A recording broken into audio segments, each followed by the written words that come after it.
visión, nuestro desafío y todo lo que Él tiene para nosotros. Amén. ¿Por qué no oramos? Padre, gracias. Gracias por estar aquí en esta mañana. Anhelamos tu presencia, Señor. Es tú lo que nos importa. Y yo pido que nos visites, Señor, de diferentes maneras, toques nuestras vidas, amplíes nuestra visión, nos desafíes y también nos ayudes a trabajar juntos, como equipo, como familia que somos, para poder ver una nación transformada, un país cambiado, para ver ciudades, para ver cambios, Señor. Queremos ver resultados en todo lo que estamos haciendo y siempre vamos a estar más que agradecidos en el nombre de Jesús. Amén. Bueno, muy bien. Yo quería primero que pudiéramos charlar sobre algo que me parecía importante, es el trabajar en equipo, ¿no? Creo que cada uno, esto tiene diferentes aplicaciones, en lo personal, en lo particular, tenemos equipos en la iglesia y también como institución, como familia que somos, en los diferentes distritos, zonas donde estamos, regiones. En mi experiencia he descubierto que lo primero en el hombre es la visión. Lo primero es la visión. Si hay visión, hay futuro. Me acuerdo que en una oportunidad Napoleón salió a la guerra y en el momento, ustedes saben que esos ejércitos a veces de 5 o 10.000, la única comunicación que tenían era la trompeta. Hoy en día hay muchos elementos de comunicación muy sofisticados que nuclean y le dan cohesión a las tropas, pero en aquel momento era la trompeta. Y el trompetista siempre iba al lado de la máxima autoridad porque el sonido permitía alistar a la tropa, ¿no? Entonces, en un momento, Napoleón está perdiendo y le dice al trompetista que toque retirada para salvaguardar a los soldados que quedaban. Y le dice, no la sé tocar, bueno, toque lo que sepa. Y tocó al ataque. Lo más cómico es que terminaron ganando. Pero digo, el pastor es el trompetista, es el misionario, es el que tiene que dar un hacia dónde va la congregación, ¿no? A veces hay gente que nos ama, pero si no puede encontrar en nosotros una dirección, muchas veces va a entrar en conflicto, ¿no? Y a veces hasta termina yéndose de la iglesia, y son esos momentos tan difíciles que todos lo hemos vivido. Pastor, yo lo amo, con usted está todo bien, bueno, pero ¿por qué te vas? ¿No? Es decir, son esas dos cosas, el equilibrio entre el ser y el hacer. Es decir, lo esencial es el ser, es decir, es el carácter, que vamos a hablar también en la otra charla, es quién uno es en Cristo, la integridad, la pureza, como Mario decía, saber responder bien frente a una tentación, pero luego la visión es el hacer, ¿no? Hay gente que necesita ser desafiada. Luego que tenemos una visión, no vamos a hablar de la visión, lo segundo más importante para mí es el equipo. Hay gente que ha tenido grandes visiones, pero luego no ha sabido construir equipos. Y entonces la visión se diluyó y se transformó en una desilusión. La persona dijo, ¿y por qué no lo pudimos lograr? ¿Y por qué no lo pudimos hacer? Me ha tocado hablar con personas que la tenían clara, que veían, que sabían lo que se debía de hacer, pero luego no supieron armar equipos, conformar un grupo de gente para construir y llevar a la práctica esa visión. Hay una historia, y quizás en ilustración a eso, para mí fue muy interesante. El año pasado todos fuimos protagonistas, seguramente muchos de ustedes por la distancia no pudieron estar en el obelisco, pero el 4 de agosto, creo que todos se acuerdan, se replicó luego en otras ciudades, tuvimos esa concentración en el obelisco. ¿Cuántos se acuerdan de eso, no? Que cambió la historia de alguna manera. Y a partir de ahí la iglesia comenzó a tener una visibilidad, algo espiritualmente pasó. Pero a mí me tocó ser parte del equipo que estuvieron organizando, y saben que todo eso se llevó adelante en 3 semanas. Y es increíble. Si fue una convocatoria del Espíritu Santo, pero sin lugar a dudas tiene que ver cuando se manifiesta algo que en la iglesia nosotros trabajamos, que es trabajar en equipos. Hay una historia que quiero que miremos en Lucas 5:17. Lucas 5:17.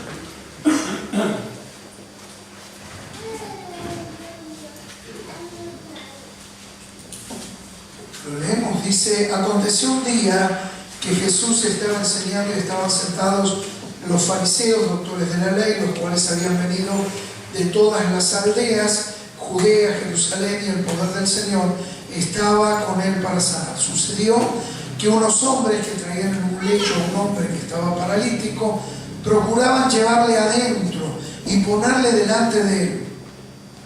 Pero no hallando cómo hacerlo a causa de la multitud, subieron encima de la casa y por el tejado le bajaron con el lecho, poniéndole en medio delante de Jesús. Al ver la fe de ellos, le dijo: hombre, tus pecados te son perdonados. Entonces los escribas, los fariseos, comenzaron a cavilar diciendo: ¿quién es este que habla blasfemias? ¿Quién puede perdonar pecados sino solo Dios? Jesús entonces, conociendo los pensamientos de ellos, respondiendo les dijo: ¿qué caviláis en vuestros corazones?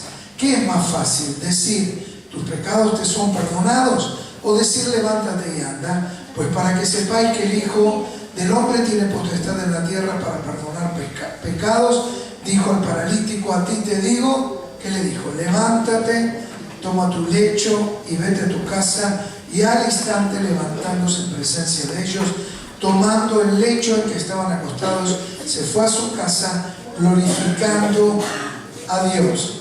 Bueno, algunas cosas que a mí me llamaron la atención. En primer lugar, es que Jesús es la fuente de poder, ¿no? Miren ustedes que ellos tenían una meta. ¿Cuál era la meta de los 4 amigos? Poner al paralítico delante de Jesús. Es decir, que tenían claro dónde estaba el secreto, y el secreto estaba en estar delante de Jesús. Cuando a veces a uno le preguntan, bueno, ¿dónde está el secreto de la transformación? Es simplemente que vos y yo podamos ser lo suficientemente claros para que la gente sepa cuál es el lugar, y el lugar es Jesús. Nosotros debemos ser simplemente en la congregación indicadores que Jesús es la fuente, que ese es el lugar. Es decir, nosotros mostramos un camino, no podemos hacer nada. Es decir, nuestra gran tarea es ayudar a la gente a que se encuentre con Jesús. Yo siento particularmente en estos tiempos más que nunca que tenemos que volver a afirmar la importancia de la centralidad en Jesucristo de todo lo que nosotros hacemos. ¿Por qué? Porque creo que hay tantos recursos, hay tantos programas, hay tantas formas, hay tantas fórmulas, y eso no es que yo estoy en contra de estrategias, cosas que las aplico, pero tener una centralidad clara en Jesucristo. Cuando uno habla de Gedeón es fantástico, de Moisés es maravilloso, ni que hablar de Eliseo, la doble porción. Pero es interesante que el Espíritu Santo del único que viene a dar testimonio es de Jesús. Es decir, todos nuestros mensajes, yo les aliento, es decir, a mí me encantan los evangelios, soy un enamorado de leer y releer y releer. Es decir, y todo mensaje bíblico predicado en nuestros púlpitos tiene que terminar en Jesús. Algunos pastores predican del Antiguo Testamento y nunca mencionan a Jesús, y es como que Jesús no hubiera venido. Es decir, podemos usar ejemplos, podemos tener modelos como hablar de Moisés, de Josué y de Gedeón, pero todo tiene que terminar en Jesús. Es decir, algo pasa espiritualmente cuando nosotros comenzamos a hablar de Jesús. Son lindas historias, son atrapantes, son principios de liderazgo, pero nuestros mensajes tienen que terminar en Jesús. Y ustedes lo saben, cuando uno habla de Jesús, algo pasa en la atmósfera. No hay necesidad de nada más. Los milagros empiezan a pasar, gente empieza a ser sana, gente da testimonio. El secreto es Jesús. Recuerdo a Katherine Kuhlman que ella decía, el único motivo, lo único que ella tenía que hacer era conectar a la gente con Jesús. Y luego Jesús hace el resto. A veces, hoy en día, con tantos cursos, libros y demás, y entiendan que con esto lo que persigo es encontrar el equilibrio y no el decir que no sirve. Pareciera que uno se siente descalificado. No tengo los estudios, no tengo los seminarios, no he podido ser capacitado. Queridos pastores, queridos hermanos, lo único que tenemos que hacer es llevar a la gente a Jesucristo. Veníamos hablando en el viaje desde los comienzos de la iglesia, ¿no?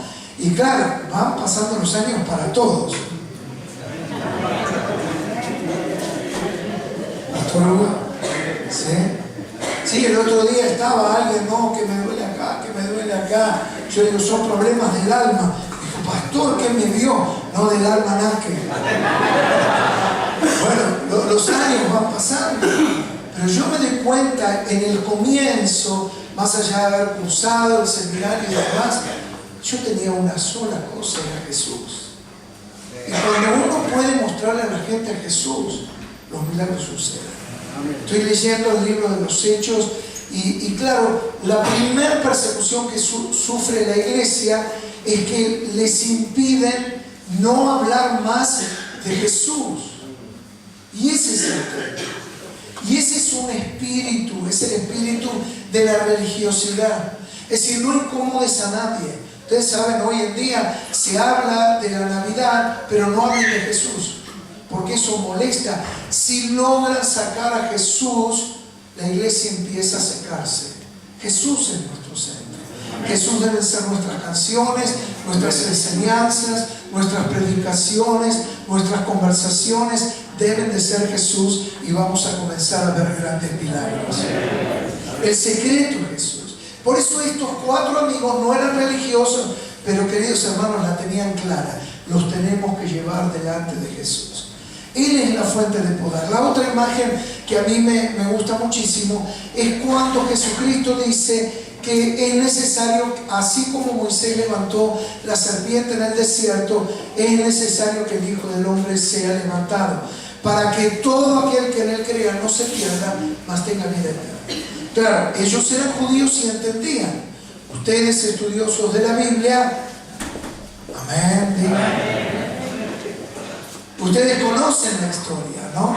Como luego de esa gran mortandad, Moisés clama y ¿qué le dice? Hazte una serpiente de bronce y levántala en alto.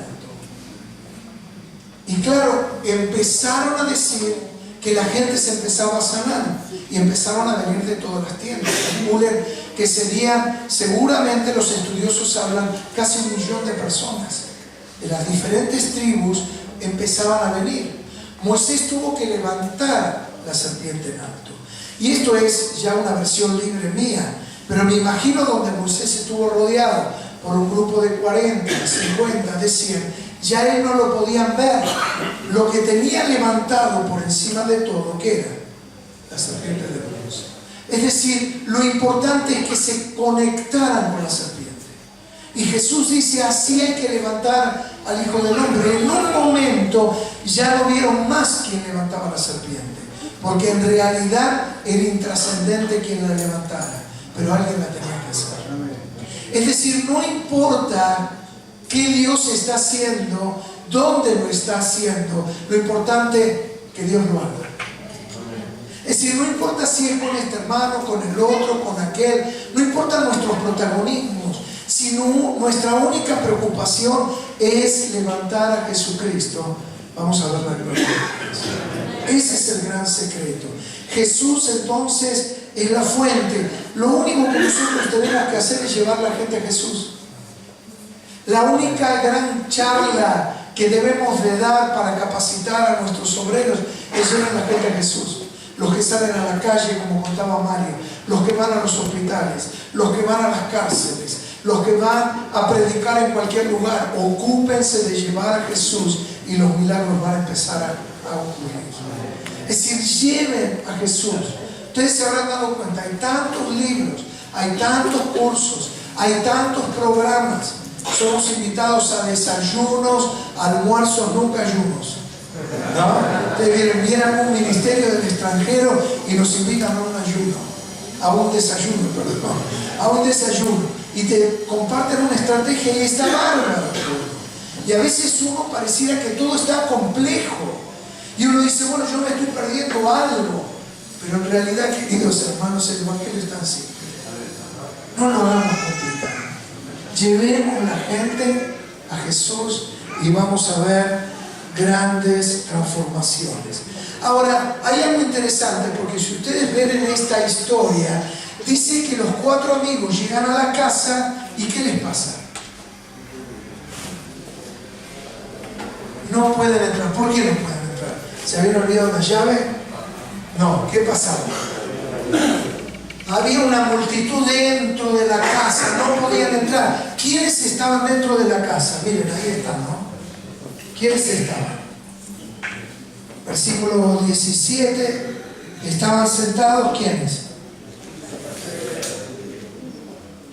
Sí, fariseos, ¿no?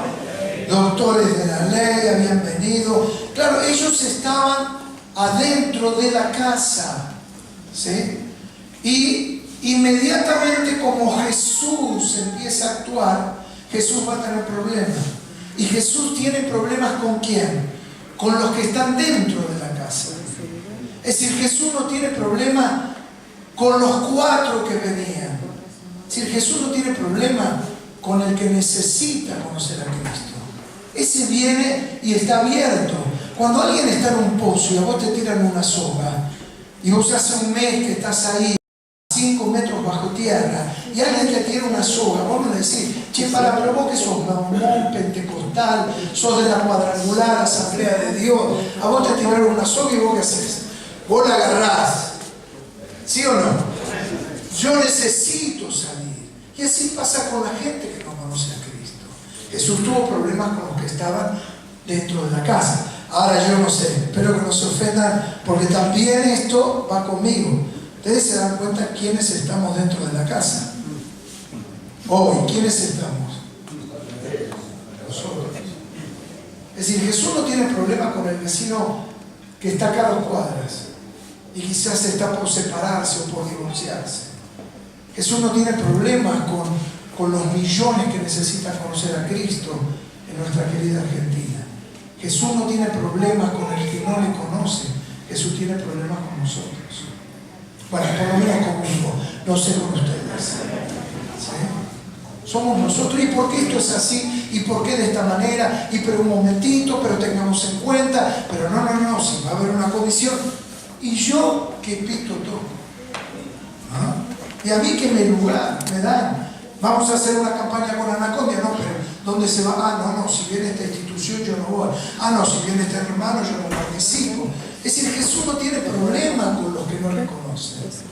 Primero tenemos que resolver nuestros problemas. Si nosotros queremos crecer en nuestra iglesia, queremos crecer como institución, amén. Pero primero tenemos que abandonar y resolver nuestros propios problemas. Hacer un evangelio simple y sencillo, donde no importa a quién le toque, y ahora vamos a ver, levantar, como decíamos, la serpiente. Por favor, que alguien lo haga. Argentina se está muriendo sin Cristo. Jesús tuvo problema con los que estaban adentro, no con los que estaban afuera, que son los que realmente tienen necesidad. Claro, hay un trabajo en equipo. Y hay algunas características que yo quiero resaltarte del trabajo de equipo, ¿no? Las características de un equipo que logra objetivos. Yo he aprendido que en la vida nada es una casualidad, todo es una consecuencia. Siempre es más fácil atribuirle a todo lo que nos pasa la coincidencia aleatoria. Sucedió porque sucedió. Puede llegar a ser, pero yo he comprobado que muchas cosas tienen que ver con la consecuencia y no con la casualidad de lo que aconteció. Una característica importantísima que me parece es desarrollar la creatividad. Esta es la primera característica que tienen que tener todos los equipos. Si Pastor Hugo, el equipo de la región tiene que ser creativo. Amén, dice el pastor. ¿Sí? En tu iglesia, es decir, yo aliento a que busquemos la creatividad. ¿Vieron estos 4 muchachos? Llegan, la casa está atestada. Quieren entrar por la puerta, lo más natural. Dicen, no, por acá no podemos entrar. Yo me imagino habrán dicho, entremos por la ventana. No, tampoco no se puede entrar. Bueno, lo miraron al paralítico. Ya lo intentamos, no podemos ir. Pero esa no era ese tipo de amigos, sino que dijeron, tenemos que entrar de alguna manera, ¿no? Dijeron, si no entramos por la puerta, entraremos por la ventana. Si no entramos por la ventana, haremos un pozo por abajo, pero nosotros vamos a entrar en esa casa. Yo creo que los 4 eran de la Unión de las Asambleas de Dios. ¿Cuántas veces? Hay hermanos que yo los llamo los casi. Ay, casi voy al culto. Ay, casi voy al JCM. Ay, casi. ¿Bien? ¿Cuántos conocen algún casi? No es el de los calzoncillos casi. Son los que siempre están por hacerlo, pero algo pasa que no lo hacen. Y la vida no es de los casi. La gran diferencia, creo que todos queremos ser extraordinarios. ¿Cuántos quieren ser extraordinarios? Hay muchos ordinarios ahí. ¿Cuántos quieren ser extraordinarios? A ver, ahí no está. Bueno, hay que motivarlos un poco, ¿no? La diferencia entre lo ordinario y lo extraordinario está en el prefijo extra. Es extra esfuerzo, es extra entrega, es ese extra que a veces lo cuestionamos. No, a mí no me van a tomar de tonto, a mí no, que te tome como sea. Cuando vos haces algo, hacelo para Jesús.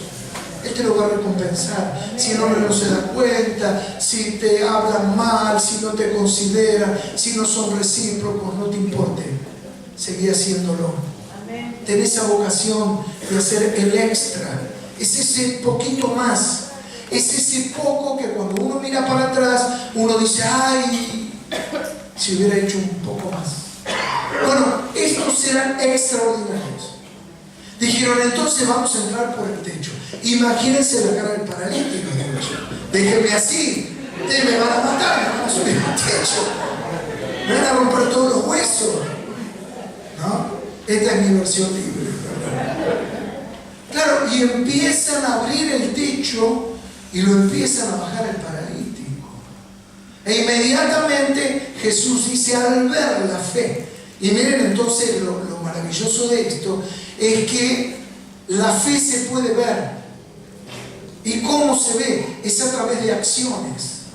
La fe se ve a través de los actos de arrojo de hombres y de mujeres que materializan lo abstracto de la fe. Es decir, la fe es algo que parece abstracto, intangible, pero por momentos se materializa, se hace visible. Cuando uno tiene un acto de un arrojo, una confianza plena, una seguridad que está confiando en Jesús. Y el primer paso es la creatividad. ¿Saben? Todos conocemos la historia. Se me fue de Favaloro. El doctor Favaloro, que él incursionó en la técnica del bypass. Hoy en día con los stent cada vez se hacen menos bypass y solamente en casos donde la obstrucción es total. Y el bypass es un término inglés que es pasar por alto. Es decir, él logró pasar por alto una obstrucción. Es decir, Dios es un especialista en bypass. Y esto es lo que hicieron. Es decir, es la persona cuando encuentra un obstáculo y sabe que la cosa se trabó ahí. Algunos renuncian y otros dicen, no, voy a encontrar otra forma. Y aún tiene el organismo de Orodoto, que aún cuando esa arteria se obstruye, capilares empiezan a encontrar otros caminos alternativos, ¿no? Para irrigar esa zona que está en peligro de muerte, de necrosis y consecuencias fatales. Pero de eso estoy hablando, de equipos creativos. Son equipos que le encuentran la vuelta y dicen, si no es por acá, será por acá, pero tengo una visión. Dios me ha dado un terreno, voy a entrar a esta ciudad, voy a ganar este barrio para Cristo. Está difícil, me niegan los permisos, no tengo el dinero, no sé cómo, pero tengo una visión. Dios le vas a dar la manera de poder hacerlo. Dios es creativo y Él quiere que vos le pidas esa creatividad.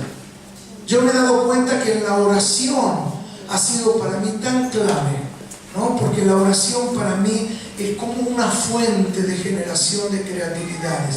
Y cuando miro hacia atrás, los avances más notorios que de manera personal yo vi en la obra de Dios fueron justamente en esos ensayos, en esos momentos donde todo se trabó, se trancó, pero dije, no voy a abandonar. Señor, dame un camino, dame una alternativa, mostrame otra manera de hacerlo. No voy a renunciar. Es decir, fracasar no es cometer un error, fracasar no es caerse, fracasar es dejar de intentarlo. ¿Quién es que verdaderamente fracasa en la vida? El que lo deja de intentar. Ese es el verdadero fracaso. Todo lo demás no son fracasos. Son cosas que muchas veces no se cuentan y se cuentan las grandes fotos y los grandes éxitos. Pero en búsqueda del destino, del éxito, sabemos que está lleno de estaciones, de pequeñas desilusiones y trabas y dificultades que tenemos que sortear, que debemos de pedirle al Espíritu Santo. Y Él nos va a ayudar. Amén. Gloria a Dios. Es decir, para ver lo que nunca vimos, tenemos que hacer lo que nunca hicimos. Ellos, me imagino, nunca se subieron al techo. Bueno, hay una primera vez para hacerlo. Si queremos ver lo que nunca vimos hasta ahora en nuestra vida, en nuestra iglesia, en la región, en la tarea donde estamos, tenemos que hacer lo que nunca hicimos. Y eso no es fácil, porque ustedes saben que ese proceso de reinversión o innovación, muchas veces, muchas personas, ministerios se encuentran a la muerte. Veníamos charlando, no me quiero ir con nombre, charlando en el viaje, ¿no? Pero hay todo como un pensamiento de la S, ¿sí? Y algunos lo han estudiado para la vida en general. Es para el liderazgo, para las empresas y también para las iglesias, ¿no? Y algunos hablan como de unos 20 años de proceso, donde luego uno encuentra un punto que necesita volver a renovarse, reinventarse, innovarse. Son palabras que hoy en día se mencionan. Y si no lo logra hacer, ahí se inicia lo que se habla de un estado de resistencia. ¿Por qué tengo que hacer lo que vengo haciendo si hasta acá me dio resultado? ¿Cuántos entienden lo que estoy diciendo? Y hay una resistencia. ¿Por qué tengo que cambiar? No se olviden que el Espíritu Santo es comparado al viento. Y de repente, ¿qué pasa con el viento? Viene de un lado y a los 10 minutos viene del otro. Y los elementos de medición son extremadamente sensibles. ¿Por dónde viene lo que Dios quiere hacer? Hasta aquí lo hizo de una manera, ahora lo quiere hacer de otra forma. Es decir, el odre viejo ya no sirve para la nueva operación del Espíritu Santo. Y estar abierto. Y justamente muchas vidas, familias, ministerios, encuentran ese punto de crisis. Y si no logran renovarse, ¿no? Lo que dicen, y uno lo observa en muchos países, es como se inicia un proceso de muerte en esa iglesia, en esa congregación, y hablan que cuando ese proceso no se tomaron las decisiones, en algún momento es irreversible, porque agarra y toma un envión, una inercia que no se puede detener. Y en la parte práctica uno lo ha visto, ¿no? Muchas veces qué difícil es, ¿no? Quizás lo vamos a hablar en la otra charla, cuando uno tiene crisis, cuando hay gente que se va de la congregación. ¿A cuántos le pasó? A ver, a mí solo. Y son momentos de vida o muerte, y uno tiene que decidir correctamente. Y en esos momentos que uno no logró renovarse, muchas veces, si no puede abandonar cosas y decir, Señor, abandono todo, estoy abierto a lo que vos tenés. No se puede seguir adelante. Bueno, la primera característica de los equipos entonces es la creatividad. También en segundo lugar, tenían una meta en común. Esto es tan importante. Ustedes lo deben de haber visto cuando uno se pone una meta en la congregación, en la región. Es decir, todos los recursos empiezan a venir. Yo muchas veces me pregunto, ¿qué es primero? Porque todos necesitamos dinero para hacer la obra de Dios, ¿verdad? ¿Cuántos necesitan dinero? Si alguien lo necesita, me lo puede dar. Carmen Ivanovich lo dice. Pero muchas veces uno que dice, ¿qué es primero? Primero es la visión y después es el dinero. Yo creía que primero era el dinero. Si tuviera, no. Tener una visión, tener una meta, tener un propósito. Y luego uno empieza a ver los milagros. Y dice, ¿de dónde apareció esta persona? ¿De dónde apareció esta situación? ¿Y cómo se dio esto? Y la gente, y pastor, ¿y qué le parece? ¿Y por qué no nos animamos? Y eso es algo fantástico y es algo maravilloso. Tener una meta en común. Los 4 amigos tenían una meta en común. ¿Cuál era?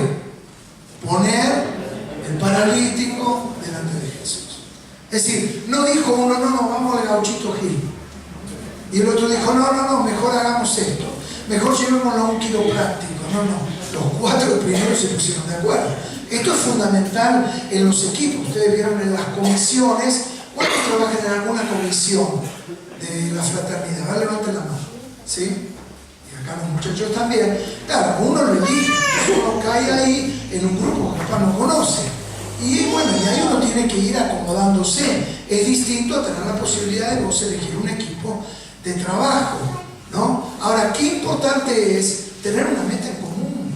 Y ahí cabe esto que hablábamos, el abandono, para decir, bueno, está bien, no importa, hagamos lo que vos pensás, pero hagamos algo.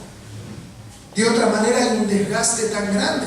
Imagínense en estos 4, no hagámoslo de esta manera, hagamos un pozo, no subamos al techo, no hagamos de esta forma, esperemos que Jesús salga. Es decir, en un punto, y a veces eso lleva un trabajo, no es una imposición, pero una vez que tenemos una meta en común, vamos para adelante a concretar esa meta. Y eso nos ayuda. Es decir, la segunda característica es tener una meta en común. Los equipos se construyen con claros acuerdos, ¿no? Acordar es una palabra compuesta. Si primero tenemos el prefijo a y cordar, que viene de cordis, y es pasar por el corazón. Es decir, son los corazones que se comprometen, que se entrelazan, que se ponen de acuerdo, que establecen un acuerdo, que hacen una alianza. Dame la mano, ¿no? Y dicen, vamos a estar juntos. Si vos tenés un problema, yo te voy a ayudar. Y si yo tengo un problema, bueno, espero que me ayudes. ¿Sí? Son acuerdos donde tenemos una meta, tenemos un destino, tenemos un lugar donde queremos ir. En tercer lugar, la tercera característica que veo es que renunciaron a protagonismos, ¿no? Miren, un minuto más ahí en la Biblia, en Lucas 5, hablan conmigo. Este detalle, a ver, yo quiero que me ayuden. A ver, destaquemos por un minuto, son 4, los nombres acá que tenemos. A ver, ahí en el 22. A ver. Vamos a destacarlos, ¿no? Versículo 22. A ver, ¿quién encuentra otro por ahí? ¿Otro nombre? Acá, pastor. No encontró ninguno. ¿Qué Biblia? ¿Qué versión tiene? No encuentra ninguno. ¿Qué pasó? ¿Están? Busquen bien. ¿Están los nombres? Claro, no están los nombres, ¿no? Ahora, yo digo, semejante historia, ¿no podrían estar los nombres de los muchachos? Antonio, Tomás, Alberto, Joaquín, hubieran quedado ahí para toda la historia. Es que en realidad, ¿por qué no están los nombres? Porque no son importantes, ¿verdad? Lo que están diciendo. Es decir, ¿Qué era lo importante? Poner al paralítico delante de Jesús. Es decir, ¿qué es más importante? ¿La visión que tenemos, la tarea encomendada o nuestros nombres? Y ustedes saben por qué lo mencionan, porque esa es la tensión que muchas veces tenemos.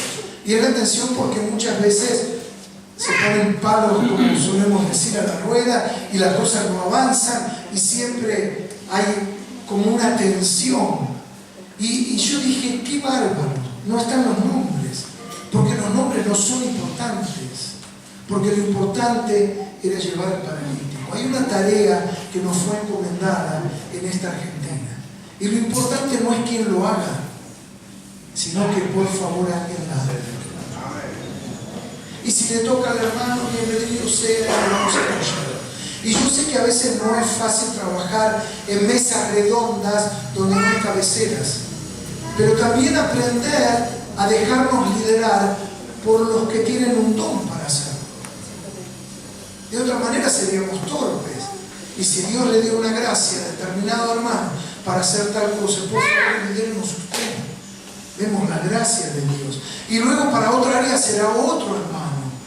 Y creo que ese ejercicio, a mí me ha tocado en grupos de pastores que aún con dificultades, bueno, lo venimos logrando hacer.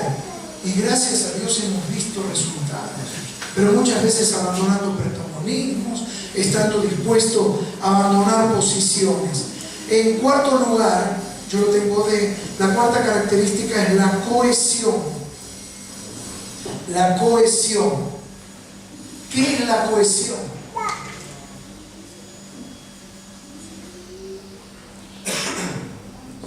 Sí, la cohesión se produce cuando uno pincha una chinche, ¿vieron? ¿Sí? Ahí hay dos variables, que es una poca superficie y la presión. Si yo presiono la misma pared con el dedo, no perforo la pared. Pero si tengo una chinche, ¿qué hace la chinche? Claro, hay una ecuación ahí, es menor la superficie y la fuerza es la misma. La cohesión en cuanto a definición es unión de dos cosas. Es lo más simple de dos cosas que se unen. Es una ligación recíproca, ¿no? Y para que la cohesión se dé, tiene que haber una identidad molecular. Sí, tiene que haber un mismo ADN. Y entonces esa cohesión se puede dar. ¿Cuál es la idea? Que los resultados son la consecuencia de equipos cohesionados, equipos pastorales, comisiones cohesionados. El ejemplo que te va a ayudar, que a mí me ayudó a entender, por ejemplo, el agua, ¿no? Tiene una misma identidad, pero puede tener tres estados. Uno de ellos puede ser el gaseoso. Ahí las moléculas, ¿cómo están? En expansión. ¿Sí? Y lo que no tienen es cohesión. Cuando uno esa misma agua la pone en el freezer, ¿qué pasa al rato? Se congela y se hace duro. Es decir, es la misma composición molecular, pero el estado es otro. Ahora, ¿cómo está? A diferencia cuando se evapora, ahora está cohesionado. ¿Vieron cuando se dice qué trabajo contundente? ¿Sí? ¿Lo escucharon? Esto es como que agarres una barra de hielo y se la partas en la cabeza a alguien. ¿Cuál sería la definición? Lo golpeó con un elemento contundente. ¿Por qué es contundente? Porque sus moléculas, los que lo componen, están como cohesionados. Es decir, no puede haber contundencia, en otras palabras, en tu ministerio, en tu trabajo, en la congregación, en una comisión de mujeres, de jóvenes, de varones, misioneristas o la que ustedes quieran, si primero no están cohesionados, no puede haber contundencia. Si cuando uno dice, ¿por qué no somos contundentes en el barrio? ¿Por qué no somos contundentes? Puede haber muchos factores, pero posiblemente uno es que nos está faltando una meta en común, y ese nivel de meta es la cohesión. Estamos todos cohesionados de la misma manera, que no tenemos agendas ocultas. Muy difícil trabajar en una comisión cualquiera donde uno tiene agendas ocultas. Y ustedes saben la realidad. Ah, dale, hacelo, yo te apoyo. ¿A cuántos lo apoyaron así? Si te he visto, no me apoyo. Dale, anda, yo te apoyo. ¿Cuándo es el evento? ¿Cuándo está el JCM, Santo Tomé? Dale, yo te apoyo, ¿no? Es decir, eso no es cohesión. Difícilmente logremos algo si todos no ponemos todo lo que tenemos que poner. Esa es la cohesión. Es un equipo cohesionado que está comprometido. Y entonces decimos que el trabajo es sólido. Indudablemente no puede haber cohesión si no hay compromiso. Entonces yo quisiera que oremos en esta mañana y que podamos orar para pedirle: Señor, ayúdame, porque los equipos se construyen, a construir equipos cohesionados. En primer lugar, cada una de nuestras congregaciones, porque el bien máximo de la unión de las asambleas de Dios nace en el bien prioritario de la institución, que a la iglesia le vaya bien. Porque si a la iglesia local le va bien, a la institución también le va a ir bien. Entonces, Señor, ayúdame, dame una visión, dijimos lo primero. Luego de la visión, Señor, ayúdame a tener un equipo de trabajo que esté comprometido, que tengan una tarea en común, que tengan claro que lo importante es Jesucristo en todo esto. Un equipo cohesionado, un equipo que abandona sus diferencias, un equipo que abandona sus protagonismos, un equipo que está dispuesto a entregarlo todo de manera comprometida. Oramos. Señor, gracias en esta mañana. Gracias por tu Espíritu Santo. Yo te pido que nos ayudes a construir equipos. Así lo hiciste vos, siendo el Señor. Tuviste un equipo, dedicaste tiempo, los entrenaste. De la misma manera que nosotros podamos tener equipos en todo lo que hagamos, en nuestras congregaciones, Señor. Ayúdame a encontrar personas que se identifiquen con el llamado, con el sueño, con la visión, y que podamos armar equipos cohesionados, que abandonan personalismos y están dispuestos a entregarlo todo. Señor, ayúdanos a mantener y a fortalecer la centralidad en tu nombre. Tú eres el secreto de todas las cosas. Jesucristo, cuando tú estás, grandes cosas suceden. Señor, yo te lo pido en esta mañana, y te pido también por la visión. Pido que renueves la visión en nuestros corazones, una visión amplia, una visión para los pueblos, para las ciudades que estamos, para los alrededores donde ministramos, para esos barrios donde queremos entrar, esos hospitales, universidades, escuelas, cárceles, esos clubes de fútbol. Señor, en el nombre de Jesús, dame una visión amplia, porque la visión es la que enriquece la tierra. Señor, haz de nosotros hombres y mujeres de visión, visiones detrás de la cual puedan encolumnarse los recursos, las personas, los equipos. Yo lo pido en esta hora. Los que vinieron desanimados, desalentados, los que tenían una visión y la habían abandonado. Señor, yo te pido en esta hora, pido para ese poco más del que hemos hablado, pido por ese esfuerzo extra, que estemos dispuestos a entregarlo todo, a ir un poco más allá. Danos ideas creativas cuando se nos agotaron, que nos ayuden a no renunciar a la visión, a ser prudentes, a hacer lo correcto, a guardar el testimonio, pero ayúdanos a ser creativos en las formas de poder llegar a la visión que nos has dado. Señor, que no abandonemos bajo ningún aspecto las visiones que nos han dado, que nos ayudes a esperar los tiempos, las formas, las maneras. Ayúdanos, Señor, a no abandonar cuando tenemos una visión, así como estos 4 amigos no abandonaron la visión.